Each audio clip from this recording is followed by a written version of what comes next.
Hello students, चलिए इस question को सॉल्व करते हैं। ये क्वेश्चन JMS 26 में पूछा गया है फ्रॉम चैप्टर केमिकल बॉन्डिंग। यहाँ पे देखिए पहला स्टेटमेंट है the dipole movement of NF3 is higher than NH3। अब यहाँ देखिए NH3 का ये स्ट्रक्चर है और NF3 का भी पिरामिडल स्ट्रक्चर ही है। दोनों के पास एक एक लोन पेयर प्रेजेंट है, ठीक है। NH बॉन्ड में क्या होगा, नाइट्रोजन इज हाईली इलेक्ट्रोनेगेटिव, सो इसका डायपोल N की तरफ होगा, N, और यहाँ पे भी N की तरफ होगा। जबकि NF में क्या होगा, fluorine is highly electronegative, so dipole की डायरेक्शन किसकी साइड होगी, F और F की साइड, ठीक है। सो इसमें क्या होगा, जो नेट डायपोल मूवमेंट है वो प्रेजेंट है इन दी अपवर्ड डायरेक्शन, ठीक है। जबकि इसमें क्या हो रहा है, नेट डायपोल मूवमेंट डिवाइड होता जा रहा है, ठीक। तीनों फ्लोरीन खींच रहे हैं, ठीक है। सो डायपोल मूवमेंट इसमें net dipole movement completely upward direction में है। तो डायपोल मूवमेंट किसका ज़्यादा होगा, NH3 का ज़्यादा होगा इन कंपैरिजन ऑफ NF3, ठीक है। तो ये स्टेटमेंट तो हमारे पास गलत हो गई। Next, dipole movement of BeH2 is 0। अब यहाँ देखिए BeH2 का जब हम शेप निकालते हैं तो वो आता है लीनियर शेप, ठीक है, जिसकी वजह से क्या है, जो भी नेट डायपोल मूवमेंट है वो यहाँ पे 0 आ जाता है। Equal and opposite dipole movement है, ठीक है, दोनों डायरेक्शन में।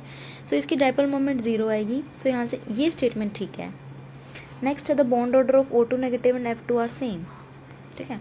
अब आप देखिए MOT के थ्रू जब O2 नेगेटिव का बॉन्ड ऑर्डर निकालते हैं O2 नेगेटिव का, सो वो 1 निकल के आता है। ऐसे ही F2 का भी जब हम निकालते हैं सो वो भी 1 ही आता है, ठीक है। सो ये स्टेटमेंट हमारा ठीक है। नेक्स्ट है the formal charge in the central atom is ozone is -1। चलो ओजोन का हम स्ट्रक्चर देख लेते हैं। इस टाइप का यहाँ पे एक स्ट्रक्चर होता है, इसमें कोऑर्डिनेट बॉन्ड होता है। तो ये मेरा सेंट्रल एटम है, एक कोऑर्डिनेट बॉन्ड है, इस ऑक्सीजन पे लोन पेयर है। तो इस पर हम फॉर्मल चार्ज निकाल लेते हैं। फॉर्मल चार्ज का फॉर्मूला लगाएंगे, number of valence electron on this central atom 6 minus, यहाँ पे देखिए number of shared electrons 1 2 3 4 5 6 6/2 minus number of electron in the lone pair कितने हैं, 2, ठीक है। तो यहाँ पे आंसर देखिए +1 आ रहा है। Formal charge in central atom पे +1 है, ना कि -1, ठीक है। सो यहाँ पे देखिए डी ऑप्शन बिल्कुल गलत। नेक्स्ट है in NO2 all the 3 atoms satisfy the octet rule, hence it is very stable. In NO2 all 3 atoms satisfy the octet rule. अब यहाँ देखो NO2 का ये स्ट्रक्चर है, ये एक ओड इलेक्ट्रॉन स्पीशीज़ है।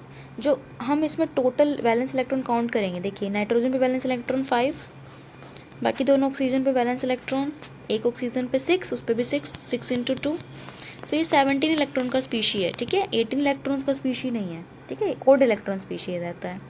इसी वजह से ये क्या करता है, डाइमराइज कर जाता है और बनाता है N2O4, ठीक है। डाइमराइज करने के बाद ये क्या बन जाता है, स्टेबल स्ट्रक्चर, ठीक है, स्टेबल स्ट्रक्चर बन जाएगा।